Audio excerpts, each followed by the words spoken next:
Hi guys, Hare Krishna everyone.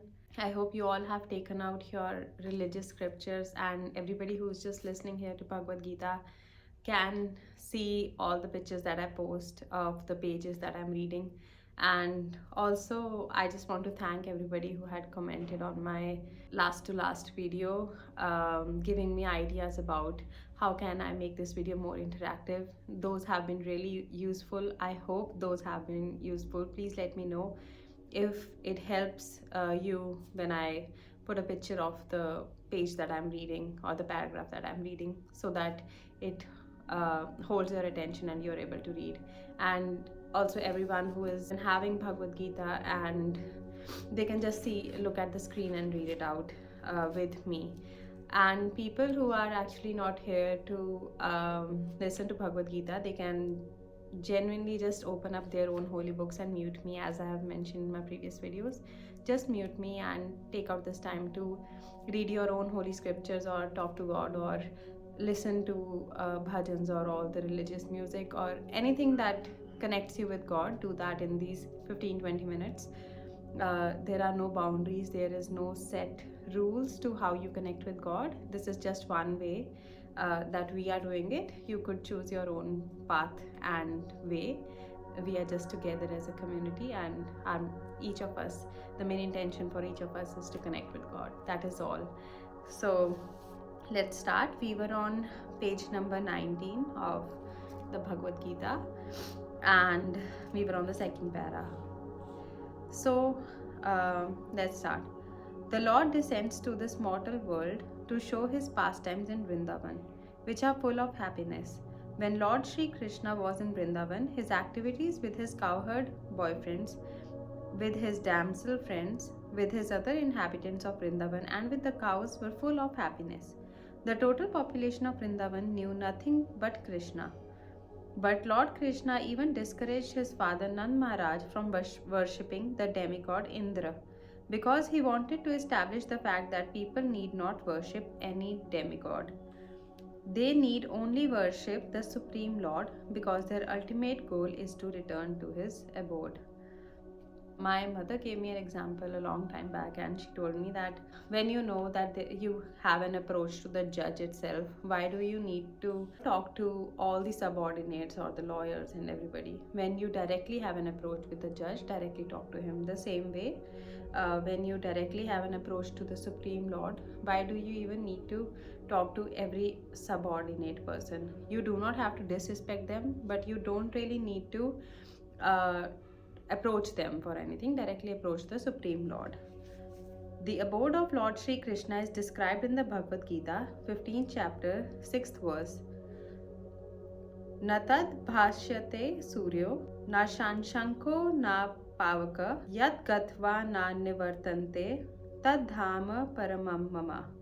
The supreme abode of mine is not illuminated by the sun or the moon, nor by fire or electricity.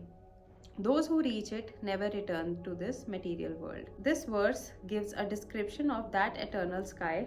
Of course, we have a material conception of the sky, and we think of it in relationship to the sun, moon, stars, and so on. But in this verse, the Lord states that in the eternal sky there is no need for the sun or for the moon or electricity or fire of any kind, because the spiritual sky is already illuminated by the Brahma Jyoti. The rays emanating from Supreme Lord are known as the Brahma Jyoti. We are trying with difficulty to reach other planets, but it is not difficult to understand the abode of the Supreme Lord. This abode is referred to as Golok. In the Brahma Samhita, it is beautifully described, Golok eva nivasate akhilatma bhuta. The Lord resides eternally in his abode, Golok. Yet he can be approached from this world, and to this end, the Lord comes to manifest his real form, Satchit Anand Vigraha. When he manifests this form, there is no need for our imagining what he looks like. To discourage such imaginative speculation, he descends and exhibits himself as he is, as Shyama Sundara. Unfortunately, the less intelligent deride him because he comes as one of us and plays with us as a human being.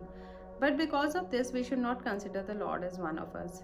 It is by his omnipotency that he presents himself in his real form before us. and displays his pastimes, which are replicas of those pastimes found in his abode. In the effulgent rays of the spiritual sky, there are innumerable planets floating.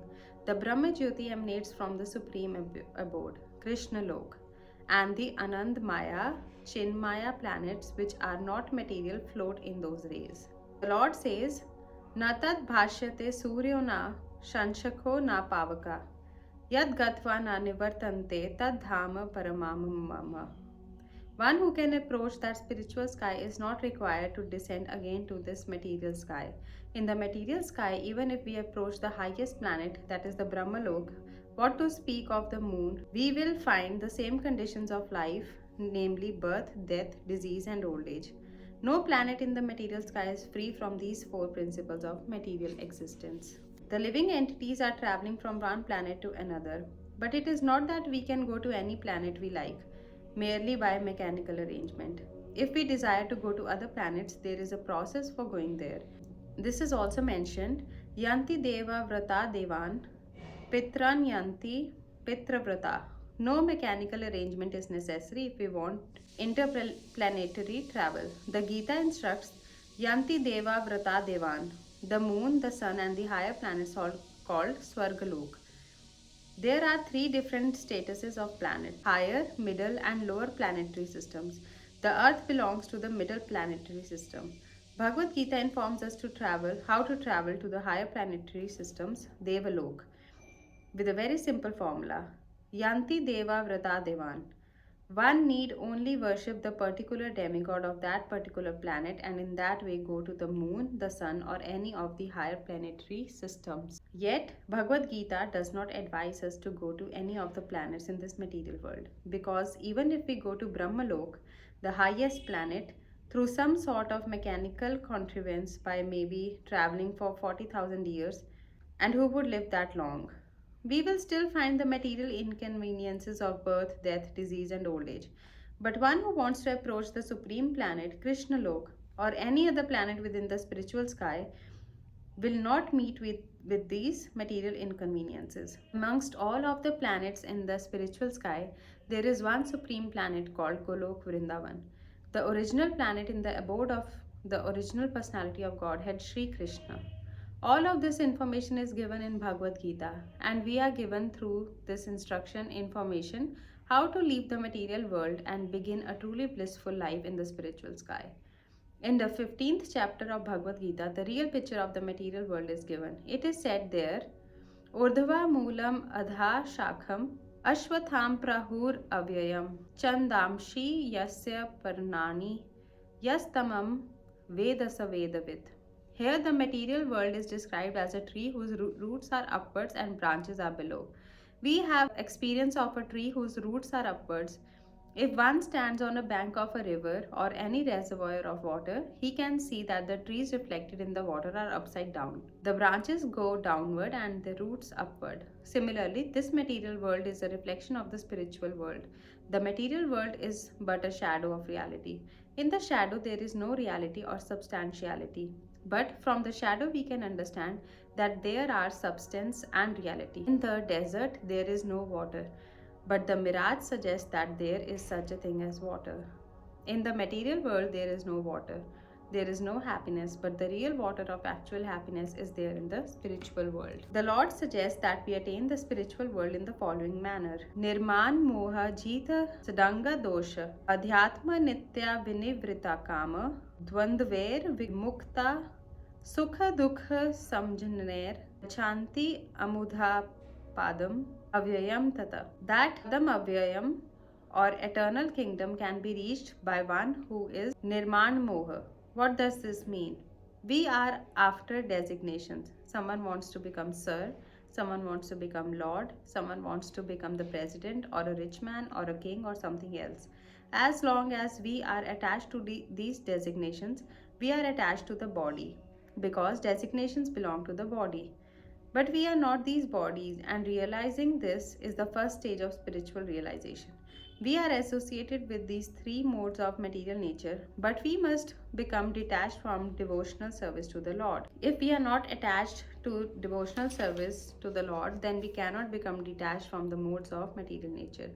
Designations and attachments are due to our lust and desire, our wanting to lord it over the material nature. As long as we do not give up this propensity of lording it over material nature, there is no possibility of returning to the kingdom of the Supreme, the Sanatan Dham. That eternal kingdom, which is never destroyed, can be approached by one who is not bewildered by attractions of false material enjoyments, who is situated in the service of the Supreme Lord. One so situated can easily approach that supreme abode. Elsewhere in the Gita 8.21, it is stated, Avyakto ikshara iti uktas tam ahu paramam gatim yamam prapya na nivartante tadham paramam mama. Avyakta means unmanifested. Not even all of the material world is manifested before us. Our senses are so imperfect that we cannot even see all the stars within the material universe. In the Vedic literature, we can receive much information about all the planets, and we can believe it or not believe it. All of the important planets are described in the Vedic literatures, especially Srimad Bhagavatam, and the spiritual world, which is beyond this material sky, is described as avyakta, unmanifested. One should desire and hanker after that supreme kingdom, for when one attains that kingdom, he does not have to return to this material world. Next, one may raise the question of how one goes about approaching that abode of the Supreme Lord. Information of this is given in the 8th chapter. It is said there, अंतकाले च माम एव स्मरन् मुक्त्वा कलेवरं य प्रयाति सामद्भावमं याति नास्ते atra samyashya. And whoever at the end of his life quits his body remembering me alone at once attains my nature. Of this there is no doubt. One who thinks of Krishna at the time of his death goes to Krishna. One must remember the form of Krishna. If he quits his body thinking of this form, he surely approaches the spiritual kingdom. Mad Bhavam refers to the supreme nature of the Supreme Being. The Supreme Being is Satchit Anand Vigraha, that is, his form is eternal, full of knowledge and bliss. Our present body is not Satchit Anand. It is Asat and not Sat. It is not eternal, it is perishable. It is not Chit, that is, it is not full of knowledge, but it is full of ignorance. We have no knowledge of the spiritual kingdom, nor do we have perfect knowledge of this material world, where there are so many things unknown to us. The body is also Niranand. Instead of being full of bliss, it is full of misery. All of these miseries we experience in the material world arise from the body. But one who leaves this body thinking of Lord Krishna, the Supreme Personality of Godhead, at once attains a Satchit Anand body. The process of quitting this body and getting another body in the material world is also organized. A man dies after it has been decided what form of body he will have in the next life. Higher authorities, not the living entity himself, make this decision. According to our activities in this life, we either risk or sink. This life is a preparation for the next life. If we can prepare, therefore, in this life to get promotion to the kingdom of God, then surely after quitting this material body, we will attain a spiritual body just like the Lord's. As explained before, there are different kinds of transcendentalists, the Brahmavadi, Paramatmavadi, and a devotee. And as mentioned in the Brahma Jyoti, that is spiritual sky, there are innumerable spiritual planets. The number of these planets is far, far greater than all the planets of this material world. This material world has been approximated as only 1/4 of the creation. Ekam Shena Sthito Jagat. In this material segment, there are millions and billions of universes with trillions of planets and suns, stars and moons. But this whole material creation is only a fragment of the total creation. Most of the creation is in the spiritual sky. One who desires to merge into existence of the Supreme Brahman is at once transferred to the Brahma Jyoti of the Supreme Lord, and thus attains the spiritual sky. The devotee who wants to enjoy the association of the Lord enters into the vacant planets, which are innumerable, and the Supreme Lord, by his plenary expansions as Narayana with 4 hands and with different names like Pradhiman, Anirudh, and Govind, associate with him there. Therefore, at the end of life, the transcendentalists think either of the Brahma Jyoti, the Paramatma, or the Supreme Personality of Godhead, Sri Krishna. In all cases, they enter into the spiritual sky, but only the devotee or he who is in personal touch with the Supreme Lord enters into the vacant planets or the Golok Vrindavan planet. The Lord further adds that of this there is no doubt. This must be believed firmly. We should not reject that which does not tally with our imagination. Our attitude should be that of Arjuna: I believe everything that you have said. Therefore, when the Lord says that at the time of death, whoever thinks of him as Brahman or Paramatma or as the personality of Godhead certainly enters into the spiritual sky, there is no doubt about it. There is no question of believing it. The Bhagavad Gita 8.6 also explains the general principle that makes it possible to enter the spiritual kingdom simply by thinking of the Supreme Lord at the time of death. Yamam yamam vapi smaran bhavam tyajati ante kalevaram tamam tam evati konteya sada tad bhava bhavita. Whatever state of being one remembers when he quits his present body, in his next life he will attain that state without fail. Now, first we must understand that material nature is a display of one of the energies of the Supreme Lord. In the Vishnu Puran 6.7.61, the total energies of the Supreme Lord are delineated.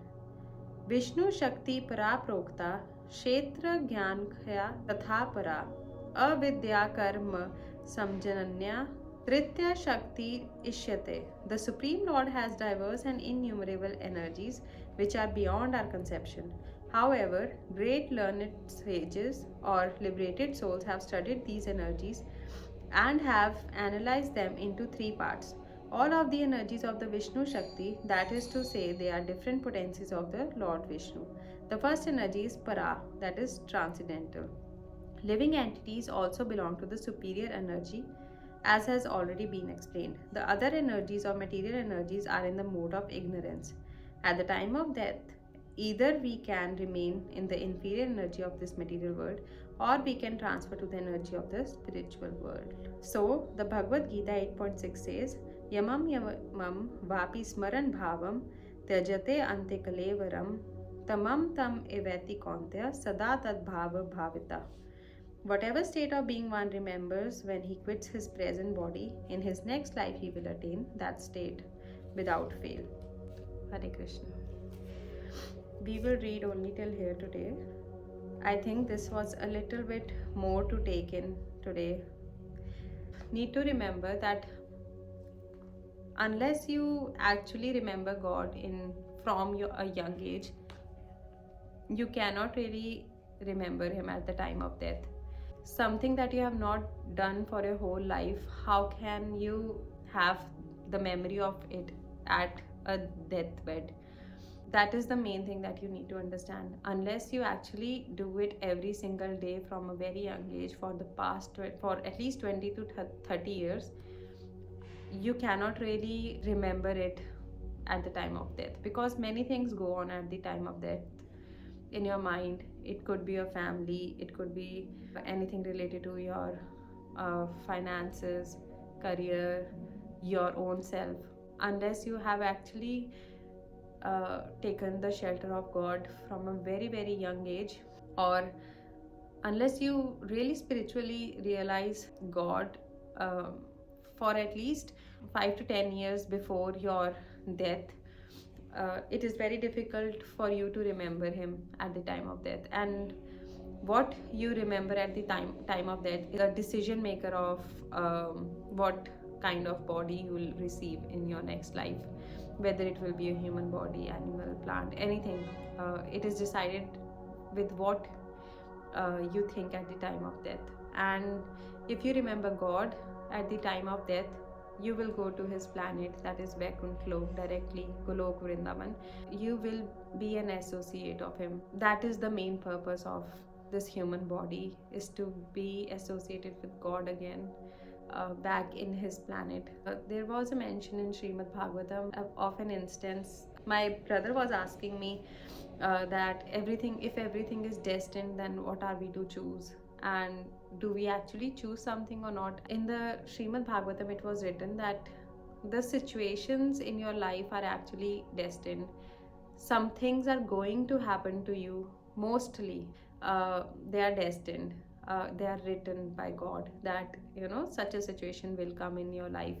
but how you react to it is your decision. That is what decides how everything else will fall into your life. The situations are written, your choices make the difference. For example, they had written a case where there was a person who was really really hungry. It was night time, he didn't have any food, he didn't have any money to buy the food.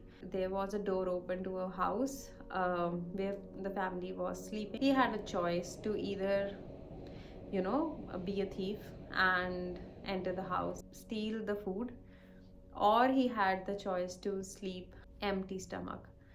So he had a choice, and this is what karma is actually. Karma is this activity of choosing between what is right and what is wrong. Even when you are suffering from situations where you are physically, emotionally, mentally tortured, or you are going through a pain, still when you choose the right path, that is what dharma is, and that is what will take you to spiritual heights. And I think in every situation of our life, if someone did wrong to us, how you react to it is what decides how you are going to be and how your life is going to be. Please have control over your emotions. Try to remember God in every single situation. Go and sit in the temple. Just remember God in every single situation. That is the main purpose of our lives, to connect with God. That is all for today. I'll see you tomorrow again. Bye.